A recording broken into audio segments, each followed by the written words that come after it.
Kembali lagi di channelnya Sarjana Pendidik. Baik, nah pada video ini Sarjana Pendidik akan membahas diklat guru itu pada angkatan kedua. Oke, tanpa berlama-lama langsung saja. Oke, nah jadi di sini kita harus masuk dulu ke akun SIM PKB kita ya, supaya nanti kita bisa masuk di program guru belajar seri masa pandemi COVID-19. Oke, baik ya. Jadi di sini ya, ini adalah laman daripada diklat pembelajaran GTK di masa pandemi COVID-19. Nah, pada diklat ini ya, itu ada beberapa topik nanti akan kita bahas ya. Topik utamanya itu ada 3. Yang pertama itu mendapatkan inspirasi dari berbagai tokoh-tokoh ataupun guru-guru yang sudah melaksanakan PJJ sebelumnya. Kemudian nanti ada bagaimana cara mengembangkan PJJ. Kemudian yang terakhir itu nanti merefleksikan PJJ seperti itu. Nah, kemudian ini adalah beberapa konten yang disajikan ya. Pada topik pertama mendapatkan inspirasi pengembangan pembelajaran jarak jauh. Nah, di sini tuh inspirasi itu ada dari guru PAUD atau RH ya, dari SD, MI, kemudian SMP MTS, SMA MA, dari guru SMK, dan juga nanti dari guru SLB. Oke. Nah, pada setiap konten itu nanti akan disajikan video. Ya, akan disajikan video dan itu wajib kita tonton. Videonya tidak bisa di-skip ataupun dilompati karena otomatis akan terdeteksi oleh sistem daripada aplikasi ini sendiri seperti itu. Oke, baik ya. Jadi di konten-konten itu nanti itu wajib kita tonton. Nah, kemudian ya kita masuk itu di topik berikutnya, mengembangkan pembelajaran jarak jauh ya. Nah, ya pada pengembangan pembelajaran jarak jauh ini itu kita akan membahas 5 topik ya, ada 5 bahan yang harus kita pelajari di sana.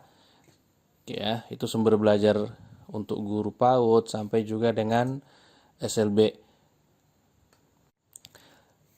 Nah, pada topik ini ya, itu akan ditampilkan 2-3 video ya, itu kita bebas memilih mana yang mau kita tonton ya. Jadi yang video yang kita tonton itu cukup 1 ya, itu bisa, kemudian kita langsung tekan selesai ya. Jadi video ini tidak wajib kita tonton semua ya. Seperti itulah pembacaan dari sistem. Jadi kita hanya boleh memilih 1. Setelah 1 video habis kita tonton, durasi sekitar sampai 7 menit, ada yang 10 ya. Jadi kalau sudah selesai tonton 1 video, langsung klik selesai. Kemudian kita bisa lanjut ke topik berikutnya.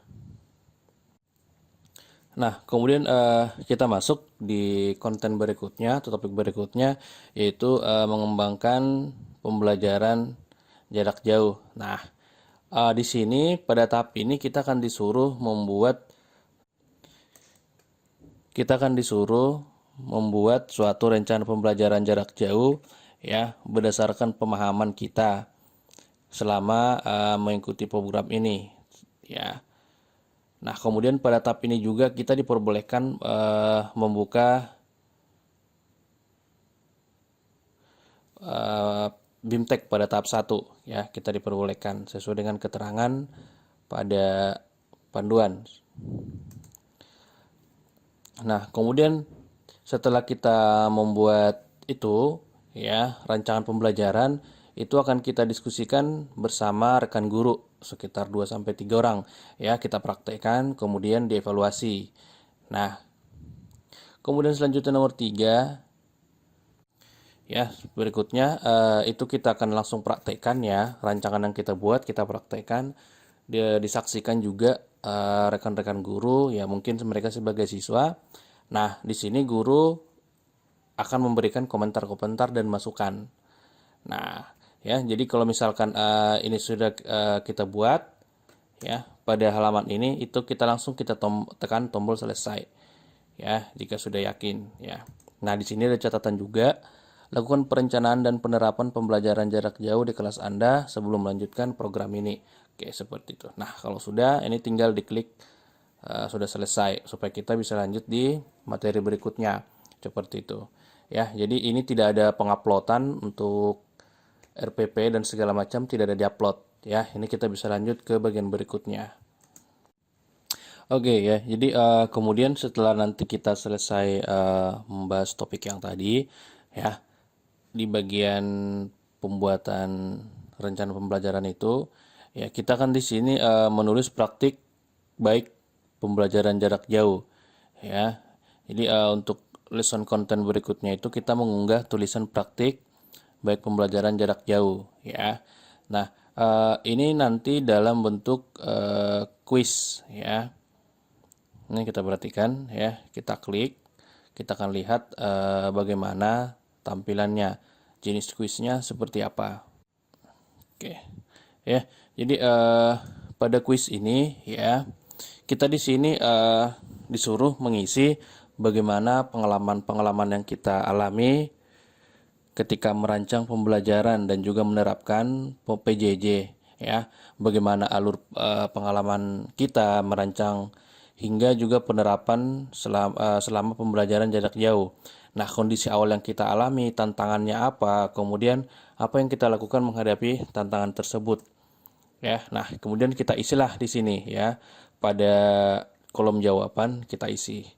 Ya, nah di sini saya mencoba memberikan contoh jawabannya. Ya, jadi silakan nanti para sahabat sarjana pendidik yang berperan di bidang pendidikan, ya, boleh nanti mengikuti, ya, boleh, tidak masalah. Oke, ya, jadi ini ada beberapa kalimat yang saya buat, ya, dalam menjawab yang kuis yang ini, ya, bagaimana alurnya dan juga bagaimana kondisi awal, tantangan yang kita hadapi, cara mengatasinya dan segala macam, ya. Jadi ini yang saya jawab. Nah, kemudian setelah ini kita selesai jawab, ya, setelah pengalamannya kita tulis, kemudian kita tekan kita tekan tombol berikutnya atau selanjutnya atau next, ya. Oke, jadi nanti bisa dilihat, ya, atau diperhatikan, ya. Jawaban ini mau diikuti pun ya terserah, ya, menyesuaikan dengan pengalaman masing-masing rekan-rekan, ya, atau sahabat-sahabat sarjana pendidik yang bergelut di bidang pendidikan, ya. Jadi ini boleh ditulis jawabannya. Nah, kemudian setelah nanti ini kita selesai jawab, ya, udah selesai, kita akan masuk ke pertanyaan berikutnya. Nah, ya, jadi di pertanyaan berikutnya itu, ya, di sini nanti kita akan dibuat pertanyaan, ya, dari pengalaman yang telah Anda jelaskan sebelumnya. Maksudnya itu apa yang sudah kita tulis di pertanyaan 1, ya, akan kita ditanyakan kembali pertanyaan kedua, ya, soal yang kedua. Jadi respon dan komentar siswa, ya, selama kita mengembangkan pembelajaran PJJ tersebut. Nah, di sini kita jawab. Jadi komentar-komentar siswa seperti apa, ya? Apakah siswa merasa terbantu, ya, atau merasa senang atau merasa terbebani, ya? Jadi di sini kita jelaskan, ya, di kolom ini, ya, 1-2 kalimat itu bisa kita jelaskan, ya, sudah mewakili secara keseluruhan. Yang penting kita tulis di sini itu adalah inti-intinya saja, ya. Nah, dari jawaban yang ini nanti boleh teman-teman juga bisa melihat, ya, bagaimana contohnya, ya, nanti bisa diikuti. Nah, kemudian selanjutnya adalah di pertanyaan ketiga, ya. Nah, di sini kita ditanyakan apa perbedaan praktik pembelajaran jarak jauh yang sudah kita lakukan sebelum dan sesudah mengikuti program guru belajar seri masa pandemik COVID-19. Nah, di sini kita disuruh membuatnya per poin ya. Jadi ada beberapa poin yang harus kita tulis di sini untuk menjelaskan keadaan ataupun situasi perbedaan yang sudah kita rasakan ya. Siswa juga merasakan dengan adanya program ini ya. Apakah semakin baik atau seperti apa? Nah, di sini yang harus kita tulis ya. Jadi dibuat dalam bentuk poin ya. Misalnya seperti ini poin 1 ya, sebelum mengikuti program ini ya, atau sebelum mengikuti program praktik pembelajaran. Nah, silakan dilanjut ya, dilihat. Jadi terserah sahabat-sahabat atau rekan-rekan pendidik di Nusantara bagaimana untuk mengisi kolom ini ya. Yang pasti yang ditanyakan di sini adalah pengalaman kita pribadi seperti itu ya. Kita yang mengalami bagaimana kondisinya setelah kita mengikuti program ini ya. Program Guru Belajar seri masa pandemi COVID-19. Nah ya, setelah ini kita selesai isi ya, kita buat beberapa poin. Nah, selanjutnya kita tekan tombol next ya, atau kita masuk ke soal yang berikutnya. Nah, oke ya. Jadi di soal berikutnya ya, kita di sini disuruh mengupload ya, kita disuruh mengupload unggahan poster perbedaan pembelajaran jarak jauh sebelum dan sesudah mengikuti program Guru Belajar ya. Jadi apa sih isi poster itu ya kan? Jadi isi poster itu adalah perbedaan yang kita tuliskan tadi di pertanyaan sebelumnya ya. Jadi perbedaan itu kita buat dalam bentuk poster. Sudah selesai kita unggah poster tadi ya. Kemudian oh ya ya, jadi untuk poster itu boleh dalam bentuk PNG atau JPEG. Nah, di finish quiz ini ya, jadi kita akan melihat nilai kita berapa ya. Jadi di sini quiz complete, result are being recorded ya. Jadi jawaban kita tadi sudah terekam oleh sistem. Nah, sistem akan memberikan penilaian ya. Jadi di sini kita akan tunggu berapa nilai yang kita peroleh ya. Nah, ini biasanya di bagian akhir ini ya, di perekaman jawaban itu agak lama ya, bisa 3 menit, 5 menit, 15 menit, bahkan ada yang sampai 30 menit ya. Bersabar menunggu ya, kemungkinan banyak yang mengakses atau mungkin karena jaringan dan kendala lainnya ya. Sarjana pendidik di sini menunggu kurang lebih sekitar 15 menitan ya, baru hasilnya keluar ya. Jadi jangan langsung di refresh ya. Kalau di refresh itu kita akan mengulang dari awal karena jawaban kita belum terekam semua ya. Jadi mohon bersabar seperti itu. Oke, baik ya. Jadi ini setelah jawaban terekam ya. Jadi ini nilainya akan tampil ya.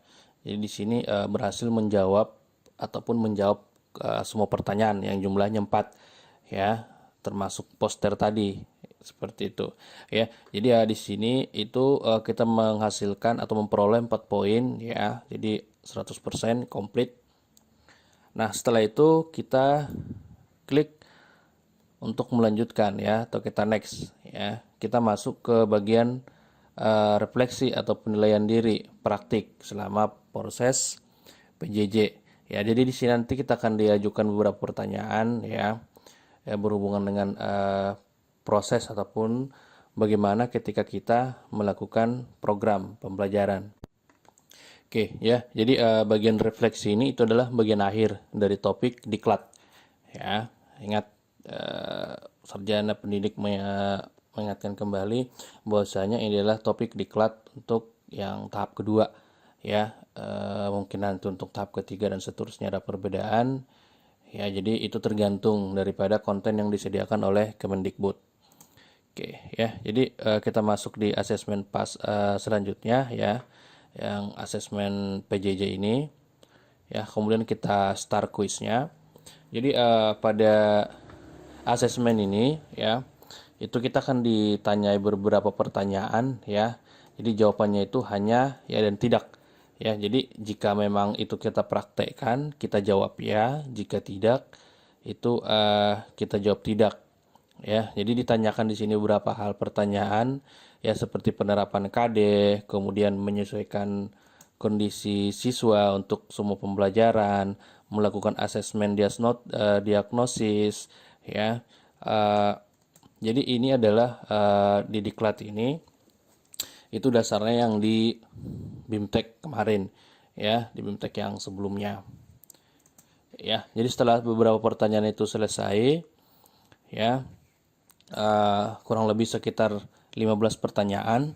Nah, setelah itu kita selesai. Nah, kemudian ya, ketika itu sudah selesai, ya, kita akan dinyatakan lulus, ya, jika kita menjawab ya. Jadi nanti tekniknya itu jawab aja ya semua ya supaya kita lulus. Ya, jadi itulah harapannya di diklat ini, ya. Kita mampu melaksanakan semua program-program yang ada di sini, ya. Bagaimana pengamalan dari 5M, ya, dan sebagainya. Nah, setelah itu kita klik next, ya.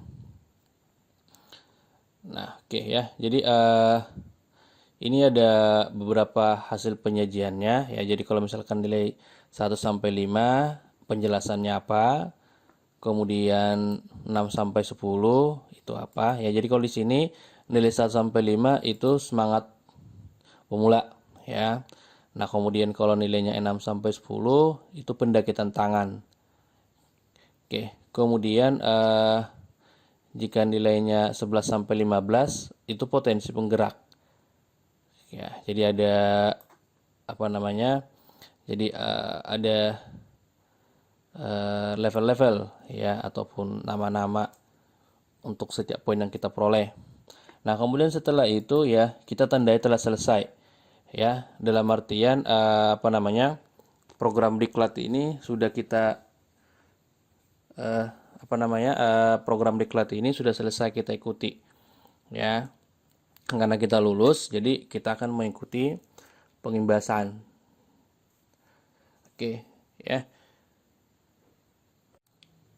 Oke, ya, jadi sebelum ke bagian pengimbasan nanti, ya, jadi kita di sini nanti ada disajikan tabel atau kolom bagaimana kita melakukan perbaikan, ya, yang dari aspek PJJ, sasaran perbaikan, rencana perbaikan.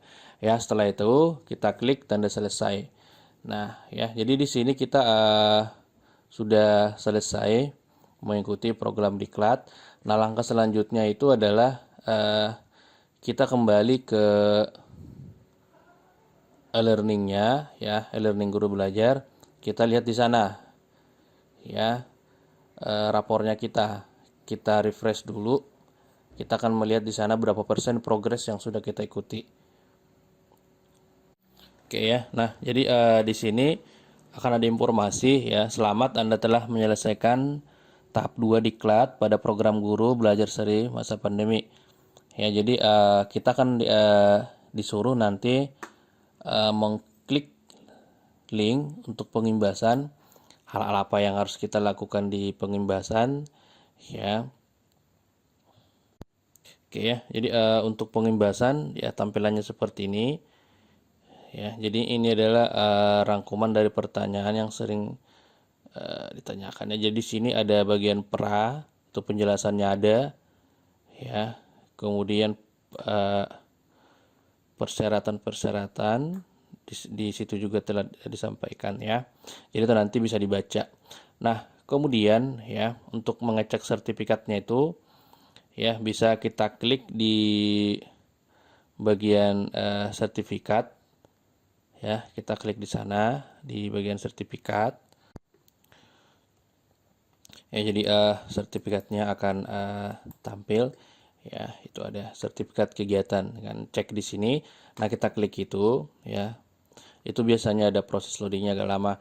Nah, kemudian apa namanya, di daftar sertifikat itu nanti akan ada pemberitahuan kapan sertifikat itu akan terbit, ya. Kalau di sini, ya. Itu sertifikatnya akan terbit pada hari Jumat ya, tanggal 20 bulan 11 2020. Nah, seperti itu. Ya, jadi apakah nanti pengisian sertifikat itu masih ada kuesioner seperti kemarin survei, ya kita tidak tahu. Ya, jadi demikianlah untuk langkah-langkah ataupun hal-hal yang apa yang dibahas pada diklat. Ya, jadi sudah ada gambaran untuk sahabat-sahabat ataupun rekan-rekan yang akan mengikuti diklat. Ya, baik itu yang masih mengikuti tahap 2 ataupun tahap 3 dan 4 ya. Jadi yang kesulitan nanti di bagian nanti yang kesulitan di bagian poster nanti akan ditampilkan bagaimana proses pembuatan posternya. Oke, baiklah, demikian untuk pembahasannya berhubungan dengan diklat. Semoga video ini bermanfaat buat para sahabat dan juga rekan-rekan sarjana pendidik, tentunya pendidik lovers. Sampai ketemu di video berikutnya. Bye-bye.